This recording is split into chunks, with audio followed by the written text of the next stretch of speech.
All right, language fans, welcome. Today, we are diving deep into one of the weirdest, most interesting corners of the English language, the world of irregular verbs. It's this kind of linguistic labyrinth where the rules you thought you knew just don't seem to apply. But trust me, it's a really fascinating place. So, let's get into it. This is the question, right? It's probably puzzled you, it's puzzled me, it's puzzled pretty much everyone who's ever learned English. You learn this super simple rule. Just add ed to a verb to make it past tense. Walk becomes walked. Easy. And then, bam, you hit this wall.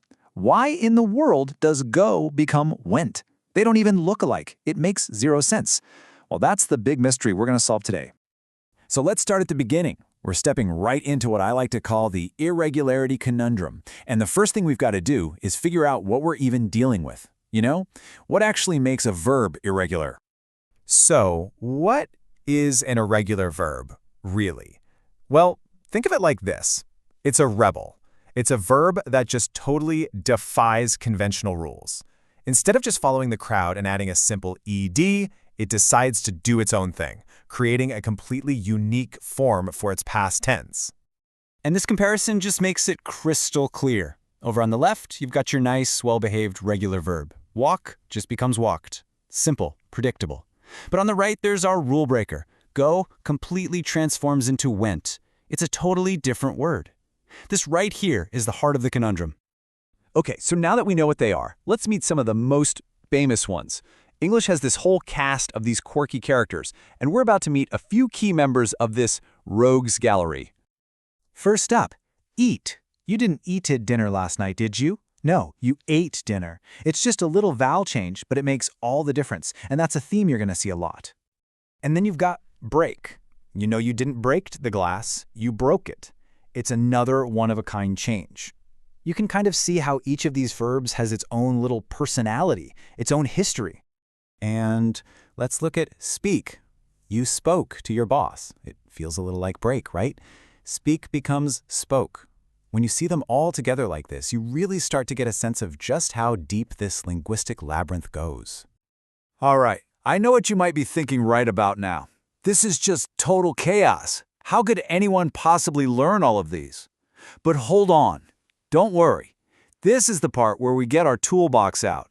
We're about to dive into the strategies for success, so you can actually master these revels. And here it is, the first big secret to taming these verbs. Well, it might look like a complete mess, it's actually not. A lot of these verbs have these hidden patterns. They hang out in little families that change in similar ways. You just have to know what you're looking for. Check this out. Ride becomes rode, and slide becomes slid. Did you hear that? The I sound changes. Once you start spotting these little groups, you can learn a whole bunch of them at once instead of trying to memorize them one by one by one. It's a game changer. Okay, but what about the really weird ones? For those, another awesome tool is something called a mnemonic device. It's a fancy name for a simple memory trick, a little phrase or sentence that helps the right words stick in your head. For instance, let's say you're trying to remember the past tense of sing. You can use a sentence like this one. She sang a song in the spring. The rhythm and the rhyme just makes sang feel right, and it's way easier to remember next time. And at the end of the day, there's no substitute for just practice. It's like learning an instrument or a sport. Working with these verbs, doing quizzes, and actually using them when you talk, that's what really cements them in your mind. Repetition really is your best friend here. Okay, so we've got our tools for success. Now, let's talk about what to watch out for. Even when you get pretty good at this, there are a few common traps that people fall into. This is all about how to spot and avoid those pitfalls. This is probably the #1 mistake you'll hear. Our brains love that ed rule so much that they try to apply it to everything. So you might hear someone say, he bringed his lunch.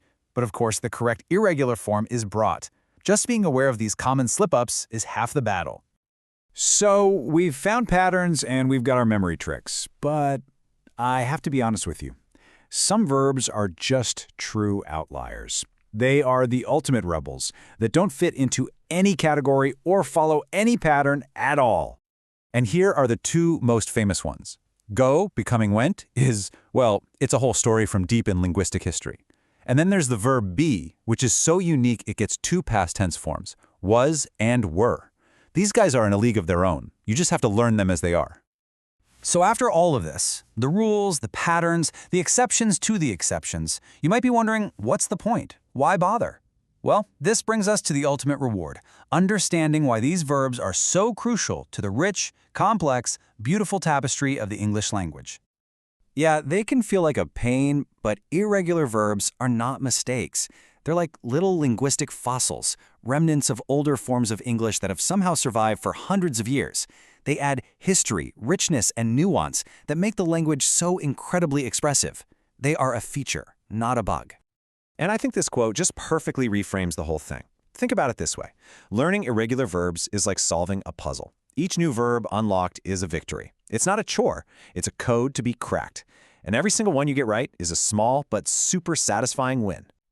So in the end, that's what this journey is really all about. It's a challenge, sure, but it's a rewarding one that really deepens your whole feel for the language. It's a puzzle that's just waiting for you to solve it. So the only question left is, what will you solve next?